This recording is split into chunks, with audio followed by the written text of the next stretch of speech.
দুপুরে ঠিক এক মুহূর্তে জাঙ্কুকের সব বন্ধু বান্ধব এসে পৌঁছালো। জেউপের সাথে ন্যান্সিও এসেছে। ন্যান্সি 6 মাসে প্রেগনেন্ট। তের সাথে দেখা হওয়ার পরই দুজনেই আবেগে আপ্লুত হয়ে উঠল। আয়ুর উপর এখন সুগার কোনো ক্ষোভ নেই। পুরনো কথা বলে এখন জিমিনের সাথে সংসার করছে সে। আগের কথাগুলো ধরে বেঁচে থাকলে তো হবে না। তার এখন উদ্দেশ্য হচ্ছে শুধু তার বউকে খুশি করা। ছাদে কাঠ জড়ো করে আগুন ধরানো হয়েছে। একটু পর সবাই মিলে সেখানে আড্ডা দিবে। শীত মৌসুমে শহরের ছেলে মেয়েদের এই আড্ডাটা দারুণ হয়, যাতে অভ্যস্ত জাঙ্কুকদের সার্কেলটা। ছাদে সবাই মিলে গল্প করবে, আড্ডা জমাবে, তাই প্রস্তুতি নিচ্ছিল। হঠাৎ করে এতে শাড়ি পরে জিমিনকে জোর করে ল্যাভেন্ডার কালারের একটা শাড়ি পরিয়ে দিল। আর কোনো সাজগোজ নেই, শাড়ির সঙ্গে শুধু গায়ে চাদর জড়িয়ে নিল। শাড়ি পরার পর জিমিন সুগাকে খুঁজছিল। স্বামীকে খুঁজতে গিয়ে আচমকা খেয়াল করলো আইও নেই। নিমেষে বুকের ভিতর দুমড়ে মুচড়ে উঠলো। সঙ্গে সঙ্গে আবার নিজের মাথায় একটা টোকা দিয়ে ভাবলো, ধুর, অযথা ভয় পেয়ে যায়। মনকে সান্ত্বনা দিলেও ভেতরে একটা খচখচ অনুভূতি হচ্ছিল। শত হোক নারীর মন বলে কথা। আনমনে সবাইকে রেখে সে একাই ছাদের উদ্দেশ্যে পা বাড়ালো, যেন অদৃশ্য একটা সুতা টানছিল তাকে। সিঁড়ি পেরিয়ে যখন ছাদের দরজায় পর্যন্ত গেল, পা দুটো থমকে গেল তার। স্পষ্ট দেখতে পেল সুগার আয়ু পাশাপাশি বসে আছে। আচমকা মস্তিষ্কে এসে হানা দিল সেদিনের সেই মুহূর্তটুকু। যে আপুর বিয়ের আগের রাত, যেদিন সে প্রথম জানতে পারে সুগা আয়ুকে ভালোবাসে। কি নিদারুণ যন্ত্রণাময় মুহূর্ত। শ্বাস বন্ধ করে দেওয়ার মতো সেই দৃশ্য। আর ভাবতেই পারল না জিমি। দরজাটা শক্ত করে চোখ মুখ বন্ধ করে নিল। শ্বাস নিল বড় বড় করে। নিজেকে বুঝাল, শান্ত হ জিমি, শান্ত থাক। সুগা আর আয়ু আপু কেউ তো শত্রু নয়, একজন স্বামী, একজন বড় আপু। বিছানার এক পাশে এক মনে শুয়ে আছে জিমি। সে ভেবেছিল সুগা তাকে ডাকতে আসবে, এরপরে যাবে ছাদে। এতে সবাই বুঝবে সুগার লাইফে তার গুরুত্ব। অবচেতন মন বুঝে একটু চেয়েছিল আয়ু আপু সুগার মুখ থেকে আজ যে ভালোবাসার স্বীকারোক্তি পেল, তার প্রমাণও মিল, কিন্তু মিলল না। কারণ সুগা এলো না। এতক্ষণ অভিমান না হলেও এবার তীব্র অভিমানে বুকটা ভার হয়ে এলো। রাতের খাবারের আয়োজন চলছে। সুগা পা বাড়ায় জিমিনের ঘরে। গুটগুটে অন্ধকার রুম। অবাক হলো সে। ভ্রুকুচকে ভেতরে ঢুকে বাতি জ্বালালো। দৃষ্টি চলে গেল বিছানায় শাড়ি পরিহিত রমণীর পানে। নিমেষে চোখ দুটো জ্বলে উঠলো। হৃদয়ে অনুভব করলো ধুকপুক। চোখ বুঝে একবার কি যেন একটা ভাবলো। এরপর ধীর গতিতে পা বাড়িয়ে এগিয়ে গেল অর্ধাঙ্গিনীর কাছে। পাশে বসে কাঁধ স্পর্শ করলো। নিচে চলো, ডিনার করতে হবে। থমথমে মুখটা নত করে উঠল জিমিন। ক্ষীণ কণ্ঠে বলল, আমার খিদে নেই, তুমি খেয়ে নাও, যাও। এক ভ্রু উঁচিয়ে তাকালো সুগা। মিটিমিটি হাসতে হাসতে বউকে ফেরালো নিজের দিকে। গাল বেয়ে পড়া অস্ত্রটুকু মুছে দিয়ে বলল, এটা খুব খারাপ হলো জিমিন। আমি ইচ্ছে করে তোমাকে ডাকিনি, তাই বলে কান্না করার কিছু হয়নি। নিমেষে নিঃশ্বাসের বেগ বাড়লো জিমিনের। সুগার থেকে সরে গিয়ে নেমে দাঁড়ালো। ফুসফুস করতে করতে বলল, ডাকনি বলে কাঁদছি না, আমার আম্মুর কথা মনে পড়ছে তাই কাঁদছি। উত্তেজিত হয়ে পড়েছে জিমিন। দ্রুত কন্ট্রোল করতে হবে নিজেকে। যদিও সুগার সামনে সে কখনো বিশৃঙ্খলা করে না, তবুও সিচুয়েশন সবসময় একরকম থাকে না। তাছাড়া নারীরা রাগলে ভয়ঙ্কর হয়ে যায়। তাড়াতাড়ি উঠে দাঁড়ালো সুগা। জিমিনের কাছে এসে আপাদমস্তক তাকিয়ে বলল, গ্রেট, শাড়ি পরেছো? এই যেন কাটা গায়ে নুনে ছিটা। সে কখন শাড়ি পরেছে সে ভেবেছিল বরকে দেখাবে। না, সে বান্ধবী নিয়ে ছাদে বসে গল্প করছে। তার এই ঈর্ষাভাব অবশ্যই প্রাইভেট। শুধু বর ছাড়া কাউকে দেখানো চায় না, তাই বরকেই দেখালো। জ্বলে ওঠার মতো করে বলে উঠল, না, কিচ্ছু পরিনি। আমি তো স্পষ্ট দেখতে পাচ্ছি তুমি শাড়ি পরেছ। রাগে দুঃখে জিমিন ধপাধপ পা ফেলে জামা পায়জামা বের করে বাথরুমে যেতে উদ্যত হলো। আচমকা ওর হাত টেনে ধরলো সুগা। এত রাগ করছো কেন জিমিন? আমার কথা শোনো, রাখো এসব বলে কাপড়গুলো নিয়ে রেখে দিল সে। এরপর ওর গাল দুটো আলতো হাত রেখে গভীর চাহনিতে বলল, কি মারাত্মক লাগছে এই শাড়িতে, পরে থাকো, আমি দেখি কিছুক্ষণ। আমি শাড়ি খুলবো এই সুগা, পরবো না শাড়ি, আর কখনো পরবো না। সুগা বুঝতে পারছে না এত জেদ কেন করছে জিমিন। গলা উঁচু হচ্ছে। সাইলেন্ট। শান্ত মুখ, গম্ভীর চোখ আর মৃদু ধমক। কেঁপে উঠল জিমিন। অহেতুক অভিমান যেন এবার হেতু খুঁজে পেল। কেঁদে ফেললো আচমকা। বলল, বন্ধুদের সঙ্গে আড্ডা দিয়ে এসে মজা করে এসে আমার সঙ্গে মেজাজ দেখাচ্ছ? আমি এখানে তোমার সামনেই থাকবো না। বলে বাইরে যেতে উদ্যত হলো। তাড়াতাড়ি শক্ত হাতে ওর হাত টেনে ধরলো সুগা। একদম কৌশলে ভেতরে টেনে এনে দরজা আটকে দিল। জিমিনের পিঠ ঠেকে আছে তার বুকে, আর তার মুখ ওর কানের কাছাকাছি। সুগা দরজা আটকে বউকে এক হাতে জড়িয়ে ধরে রইল। জাঙ্কুকের বন্ধু বান্ধব সবাই খাওয়া দাওয়া শেষ করে ঘুমোতে চলে যায়। রাত তখন 11টা বাজে। তে কিচেনের ডিশ ওয়াশ করছে। ন্যান্সি হেল্প করতে চাইছিল তাকে, কিন্তু তে দেয়নি। মেয়েটার ঘুমের প্রয়োজন। অনেক জোরাজোরি করার পর সে গাল ফুলিয়ে ঘুমাতে চলে যায়। তেগুক যেহেতু ঘুমাচ্ছে, জাংকুক হেল্প করতে যায় তেকে। তেগুক যেহেতু ঘুমাচ্ছে, জাংকুক তেকে হেল্প করতে যায়। যেহেতু জাংকুককে নিয়ে এটা নিয়ে বেশ কয়েকবার খুঁচিয়ে গেছে, যদিও সে নিজেও একই ঘাটের মাঝি। ন্যান্সিকে কাজে হেল্প করে, বাসায় প্রয়োজনের অতিরিক্তই করে। তারা দুজন চলে যাওয়ার পর জাংকুক ডাইনিং টেবিল ক্লিন করতে করতে চারপাশে তাকায়। সুগার জিমিন তো সে কখন রুমে ঢুকেছে। যেবার ন্যান্সি চলে গেছে গেস্ট রুমে। ইউনুও বোধহয় রুমে শুয়ে শুয়ে তার গার্লফ্রেন্ডের সাথে কথা বলছে আর আমার ঘুমাচ্ছে। কিচেন এরিয়াতে সে আর তে ছাড়া আর কেউই নেই। পোড়া কপাল তার। সবাই বউকে জড়িয়ে ধরে ঘুমাতে পারে, আর সে 10 মাইল দূরে গিয়ে ঘুমায়। অ্যাক্সিডেন্ট ঘটে যাওয়ার সম্ভাবনা বেশি। কয়েকবার ঘটেছে বলেই নিজেই দূরে সরে এসেছে। বেশি কিছু ভাবার দরকার নেই, তারই সমস্যা হয়েছে। তেকে সে ছুঁয়েও দেখেনি। জাংকুক ঢুক গিলে ডাইনিং টেবিল ক্লিন করার পর বাকি ডিশগুলো কিচেনে নিয়ে যায় নিঃশব্দে। তে আনমনে কাজ করছে। জাংকুক ডিশগুলো এক পাশে রেখে তার দিকে নিষ্পলক তাকিয়ে থাকে কিছুক্ষণ। এই মেয়েকে সে কত কষ্টই না দিয়েছে, তাও যে তাকে ছেড়ে যায়নি, তার সাথে ফিরে আসার সিদ্ধান্ত নিয়েছে, সেটার জন্য সে রোজ শুকরিয়া আদায় করে। আচমকা তার স্নিগ্ধ শ্যাময়ী বউয়ের দিকে তাকিয়ে চোখ ভরে পানি আসে তার। 2 বছর সে কষ্ট করেছে, তার থেকে দূরে থাকার যন্ত্রণা সহ্য করেছে, আর হারাতে চায় না। নিজের সাথে বেঁধে রাখবে সে, এর জন্য তার কাছে খারাপ বলে হোক। তে জাংকুকের দৃষ্টি অনুভব করে তার দিকে তাকায়। আচমকা তার চোখে চোখ পড়তেই তে স্থির হয়ে যায়। জাংকুক কাঁদছে। আশ্চর্য, জাংকুক কাঁদছে কেন? কি হয়েছে? I am sorry. তে ভ্রু কুঁচকে ফেলে জাংকুকের অসহায় দৃষ্টি দেখে। এই নিয়ে 1000বার সরি বলেছে সে। সেদিন জেনেভাতে হসপিটালে যাওয়ার আগে সে তেকে বুকে আগলে নিয়ে কাঁদতে কাঁদতে বলেছিল, আমি জানি আমি তোমার ক্ষমার অযোগ্যতে, কিন্তু তাও আমি তোমার কাছে ক্ষমা ভিক্ষা চাইতে।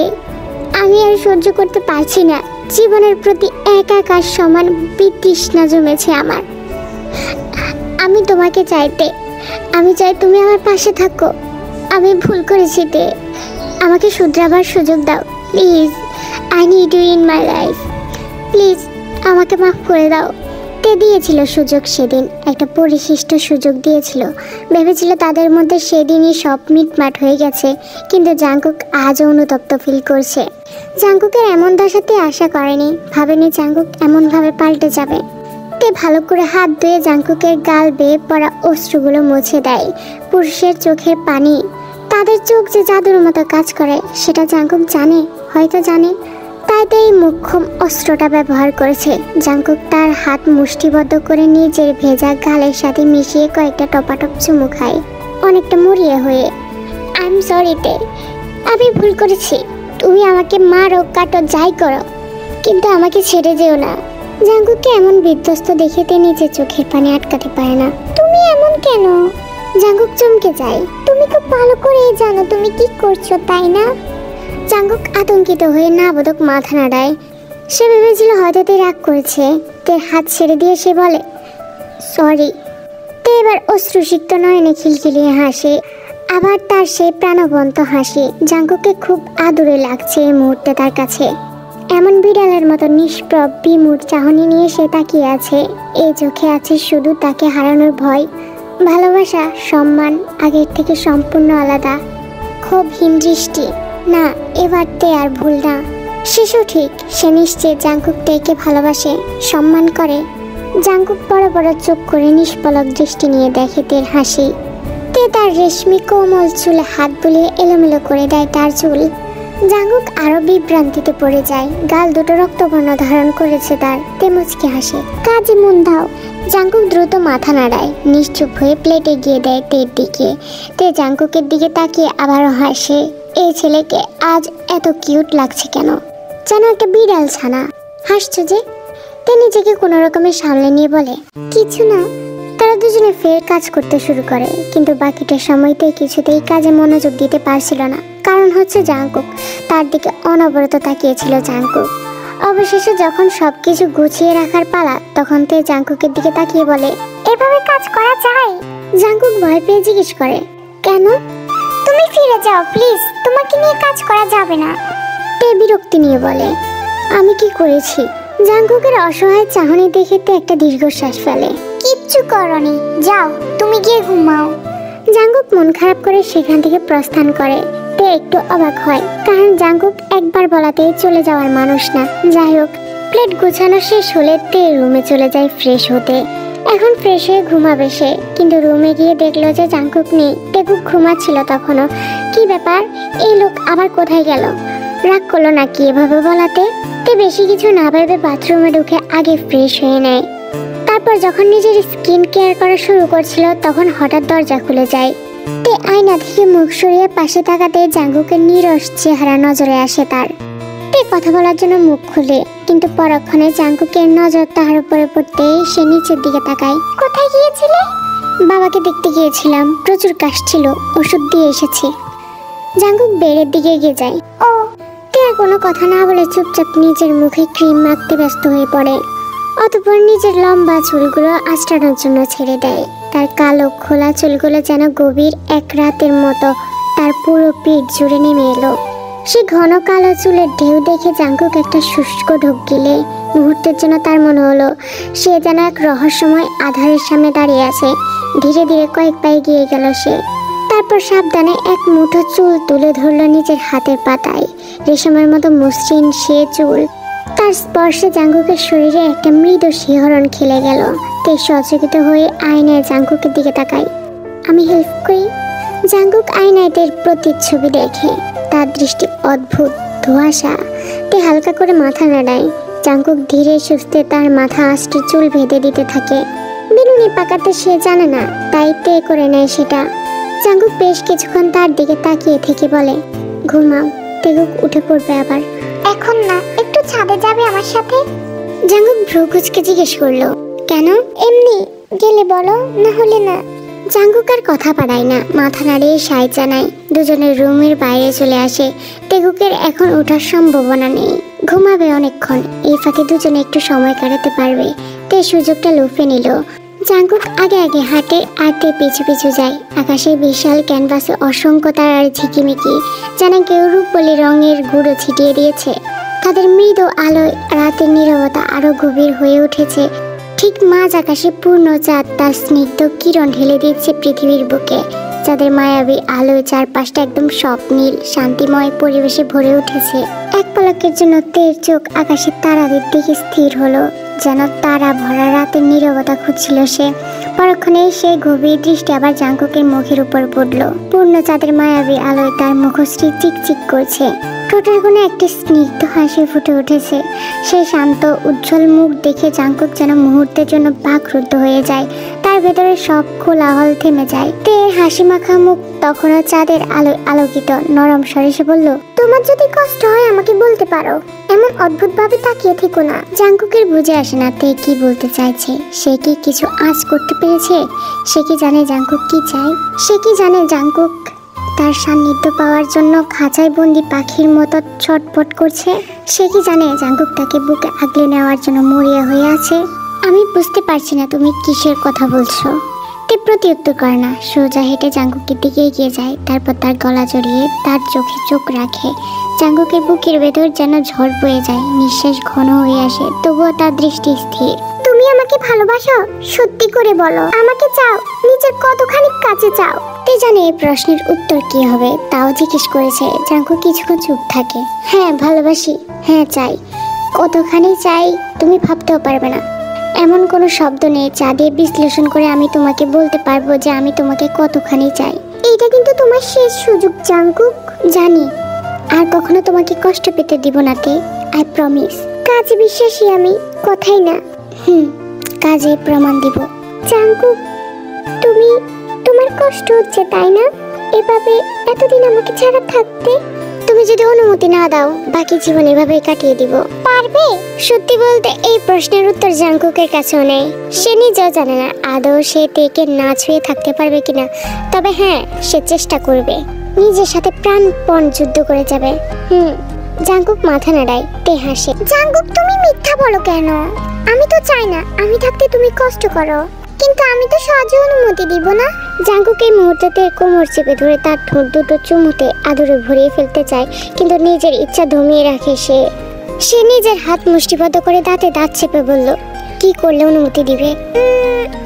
স্কিল দেখে। এর মধ্যে যদি তুমি নিজেকে কন্ট্রোল করতে পারো তবেই। কথাটা বলেই তে মাথা তুলে জাঙ্কুকের ঠোঁটে ছোট্ট করে একটা চুমু খায়। জাঙ্কুকের চোয়াল শক্ত হয়ে যায়। তের থেকে আচমকা এমন স্পর্শ সে আশা করেনি। হাতের তালুতে রক্ত জমে লাল হয়ে গেছে। তার উত্তপ্ত নিঃশ্বাস তের ঠোঁটের উপর আষ্টে পড়ছে। শরীরে আগুনের মতো গরম হয়ে গেছে। সে চোখ মুখ খিচে দাঁড়িয়ে রইল জড়বস্তুর ন্যায়। তে থেমে থাকেনি। জাঙ্কুকের গলা শক্ত করে জড়িয়ে দুজনের মধ্যকার দূরত্ব মিটিয়ে দিল সে। কিছু সময় আসে যখন নিজের ভেতর তৈরি হওয়া অদম্য ইচ্ছে অনুভূতিগুলো চাইলেও পূরণ করা যায় না।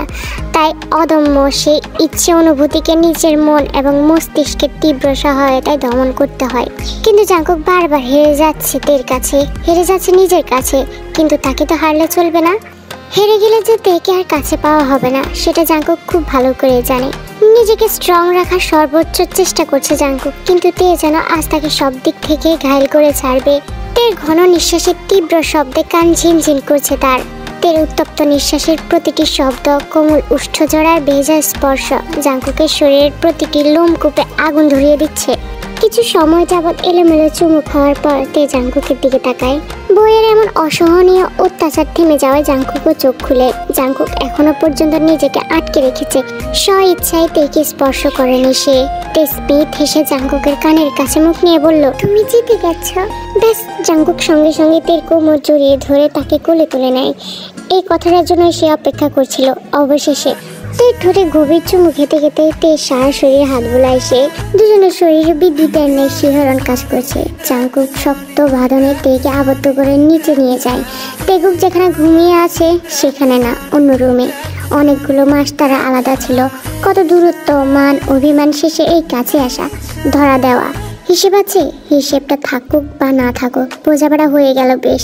কি অধৈর্যতা, কি বেপরোয়াভাবে তৃষ্ণা নিবারণ। বিয়ের দীর্ঘদিন পর যখন সম্পর্ক পূর্ণতা পায়, প্রথম ঘনিষ্ঠ একটা রাত আসে ওদের।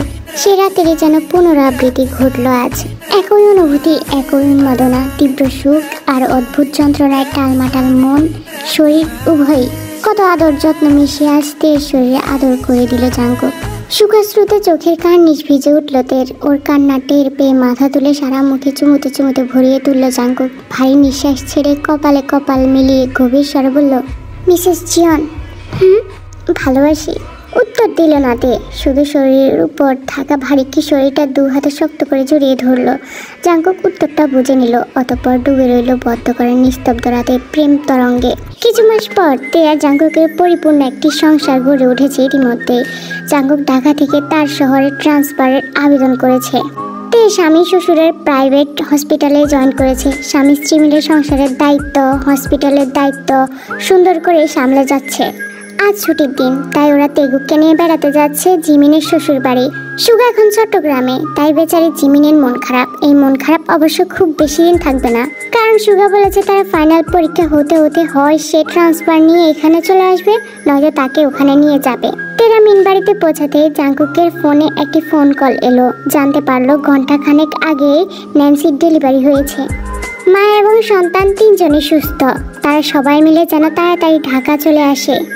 যেও পার ন্যান্সির জোর নিমন্ত্রণ।